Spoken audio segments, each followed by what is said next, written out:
নমস্কার বন্ধু, ঝুমার সাথী কুকিংয়ে তোমাদের সকলকে স্বাগত জানিয়ে শুরু করছি আজকের ব্লগটা। দেখো, তোমাদের দাদাভাই নিয়ে এসছে বাজার থেকে চিংড়ি মাছ আর বললো এটা দিয়ে একটা রেসিপি করতে। তাই আমি একটা রেসিপি বানাবো। দেখো চিংড়ি মাছগুলো কত বড় বড় দেখতে পাচ্ছ। তা তোমাদেরকে শেয়ার করব আমি এই চিংড়ি মাছের রেসিপিটা। আজকে রাত্রে স্পেশালি হবে, দেখতে পাচ্ছ। দেখো কত বড় বড় চিংড়ি। আর আমি কিন্তু এই ভিডিওটা বানাচ্ছি আন্দামানে বসে, বুঝতে পেরেছো। এগুলো দেখো আন্দামানের চিংড়ি, দেখতে পাচ্ছ কত বড় বড়। দেখো চলো তাহলে আমি এগুলো কেটে কেটে পরিষ্কার করে নিই।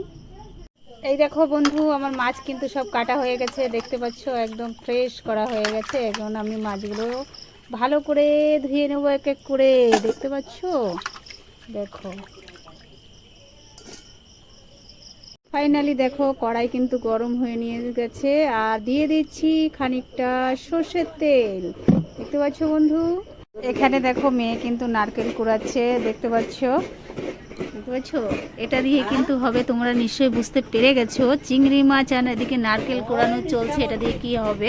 তা চলো পুরো ভিডিওটা দেখতে থাকো বন্ধু। তেল ফাইনালি গরম হয়ে গেছে আর এখন দিয়ে দেবো সেই চিংড়ি মাছগুলো, ঠিক আছে। এবার একটু ভালো করে তেলে এইভাবে এপিট করে নেব। তারপরে দিয়ে দেবো খানিকটা হলুদের গুঁড়ো, দিয়ে দেবো খানিকটা নুন, দিয়ে এইভাবে একটুখানি নাড়তে হবে। ফাইনালি দেখো আমার চিংড়ি মাছগুলো কিন্তু ভাজা হয়ে গেছে। আর এইভাবে এক এক করে এবার আস্তে আস্তে আমি চিংড়ি মাছগুলো এই গামলায় তুলে নেবো। হালকা কিন্তু করেছি, দেখতে পাচ্ছ। আর তেলগুলো কিন্তু নিচে রয়ে গেছে। এইভাবে প্রত্যেকটা চিংড়ি এখন এইভাবে তুলে নেব। তেল ফাইনালি গরম হয়ে গেছে, দেখতেই পাচ্ছ। আর এখন দিয়ে দেব খানিকটা গোটা জিরে। তেলটা দেখেছো একদম জিরেটা পুড়ে গেছে, ধোঁয়া উঠছে। আর এদিকে নিয়ে নিয়েছি একটা সিগারেট মশলা বানিয়ে, জিরে আদা, দেখতে পাচ্ছ, কাঁচা লঙ্কা দিয়ে একদম পিষিয়ে নিয়েছি। এখন দিয়ে দেবো এটা, ভালো করে নাড়তে হবে। দিয়ে দিতে হবে হলুদের গুঁড়ো, দিয়ে দিতে হবে একটু জিরের গুঁড়ো, স্বাদ অনুযায়ী একটু নুন। ফাইনালি আমার কিন্তু মশলাটা একদম কষানো হয়ে গেছে, দেখতে পাচ্ছ। তেল ছেড়ে দিয়েছে উপর দিক দিয়ে, তো কালারটা দেখেছো অসাধারণ হয়েছে। ঠিক এরকমভাবে কষিয়ে নিতে হবে। আর এখন এতে দিয়ে দেব নারকেলের দুধটা।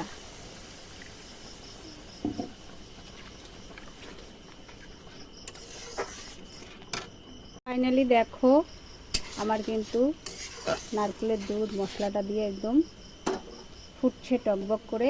এখন দিয়ে দেবো সেই চিংড়ি মাছগুলো। এবার ভালো করে একটু নাড়তে হবে।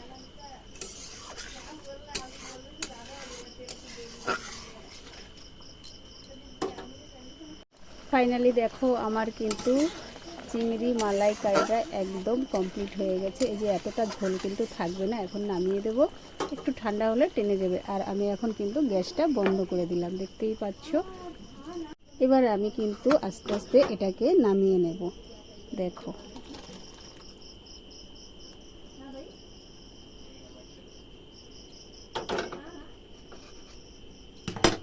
আমার কিন্তু মালাইকারি একদম কমপ্লিট রেডি হয়ে গেল। চলো তাহলে পরিবেশন করা যাক গরম গরম ভাতে। ফাইনালি দেখো মালাইকারি রান্না কমপ্লিট। আর এদিকে দেখো সবার কিন্তু খাবার বেড়ে ফেলেছি, এখন সবাই এখানে খেতে বসবে। আর এখন দেওয়া শুরু করব, তারপরে রেজাল্ট নেব, বুঝতে পেরেছো।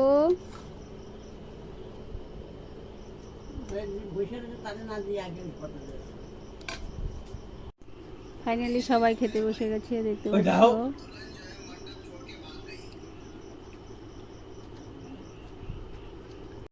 এই ছিল আজকে আমার চিংড়ি মালাইকারি। দেখলেই তো আমি ঝটপট করে কি করে রান্না করলাম।